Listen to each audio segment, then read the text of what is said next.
CM Revanth OU పర్యటన కేంద్రంగా dialogue war కొనసాగుతుంది. ముఖ్యమంత్రి ఓయూ పర్యటన దృష్ట్యా విద్యార్థులను అరెస్టు చేయడం అప్రజాస్వామికమని మాజీ మంత్రి హరీష్ రావు విమర్శించారు. అరెస్టు చేసిన విద్యార్థులను వెంటనే విడుదల చేయాలని డిమాండ్ చేశారు. తెలంగాణ సమాజంపై నిషేధాజ్ఞలు విధిస్తారని ప్రశ్నించారు. జాబ్ క్యాలెండర్ను జాబ్లెస్ క్యాలెండర్ చేశారని ఎద్దేవా చేశారు. ఇక కరోనా సమయంలో ఆశా వర్కర్లు ఫ్రంట్ లైన్ వారియర్స్గా పనిచేశారని, అలాంటి వారి పట్ల కక్ష ఎందుకని ప్రశ్నించారు హరీష్. ఉస్మానియా యూనివర్సిటీకి పోయిండు. ఈయన ఉస్మానియా యూనివర్సిటీకి పోతే పరిస్థితి ఏంటంటే 3 రోజుల నుంచి పోరాటాలను అరెస్ట్ చేశారు. రేవంత్ రెడ్డి వస్తాడని 3 రోజుల నుంచి ఉస్మానియా యూనివర్సిటీలో పిల్లలందరినీ అరెస్ట్ చేసి పోలీస్ స్టేషన్లో పెడతా ఉన్నారు. మొత్తం ఇనుప కంచెలు పెట్టిండ్రు, గజంకొక్క పోలీసుని పెట్టిండ్రు. ఇక దానికి ఈయన పోతాడట. నీ గొప్పతనం ఏంది నాయన? గజంకో పోలీసుని పెట్టి ఇనుప కంచెలు పెట్టి పిల్లల్ని అరెస్ట్ చేసి నువ్వేదో యూనివర్సిటీకి పోయి ఉద్ధరిస్తా అని మాట్లాడుతున్నావు. అది కూడా దేనికోసం పోతున్నావు? వెనకట మా సబితక్క పోయి కొబ్బరికాయ కొడితే ఆ బిల్డింగ్ తయారైతే దాన్ని రిబ్బన్ కత్తిరీనికి పోతున్నావు. నువ్వు కొత్తగా ఇచ్చింది లేదు, కొత్తగా కట్టింది లేదు, కొత్తగా మంజూరు చేసింది లేదు. ఆనాడు సబితక్క పైసలు శాంక్షన్ చేసి పోయి కొబ్బరికాయ కొడితే బిల్డింగ్ తయారైతే దాన్ని రిబ్బన్ కత్తిరీనికి పోయిండు రేవంత్ రెడ్డి. ఇక నేనేందో ఉస్మానియాకు ఏమో చేసింది అంట. నువ్వు చేసింది ఏమున్నది?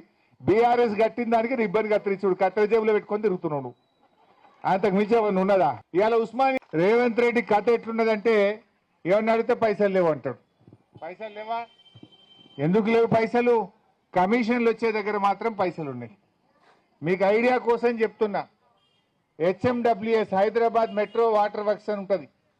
దానికి మల్లన్న సాగర్ కాళేశ్వరం ప్రాజెక్టులోని మల్లన్న సాగర్ నుంచి హైదరాబాద్కు నీళ్లు తెచ్చి మూసీని ఉద్ధరిస్తా.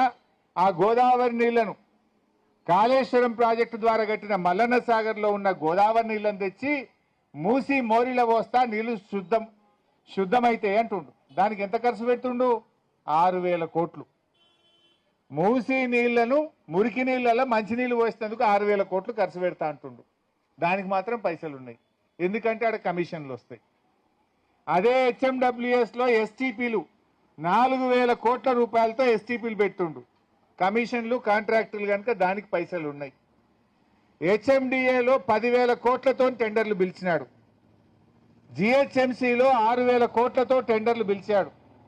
ఇరిగేషన్ శాఖలో 10,000 కోట్ల రూపాయలతో టెండర్ పిలిచాడు. ఫ్యూచర్ సిటీలో 6 లైన్ల రహదారి, ఆడ ఇల్లే లేదు, ఈయన భూములు ఉన్నాయి అంతే.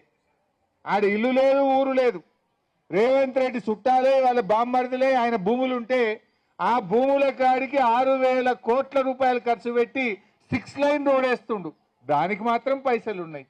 రేవంత్ ఊర్లలో ఉండే పేదవాళ్ళు రెక్కాడితే డొక్కాడని వాళ్ళకు కంటికి రెప్పలాగా కాపాడే మా ఆశాల మీద నీకెందుకు చిన్న చూపు అని అడుగుతా ఉన్నా. కరోనా వచ్చినప్పుడు మా ఆశాలు చేసిన సేవ ఎంత గొప్పది.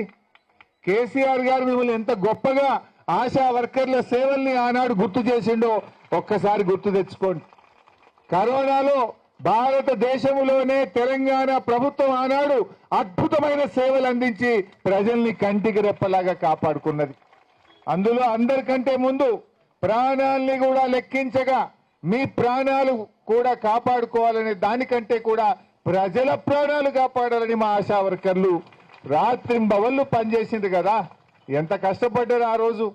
మరి అటువంటి ఆశా వర్కర్లకు ఎందుకు ఈ మాట తప్పుతున్నావు అని నేను అడుగుతాను.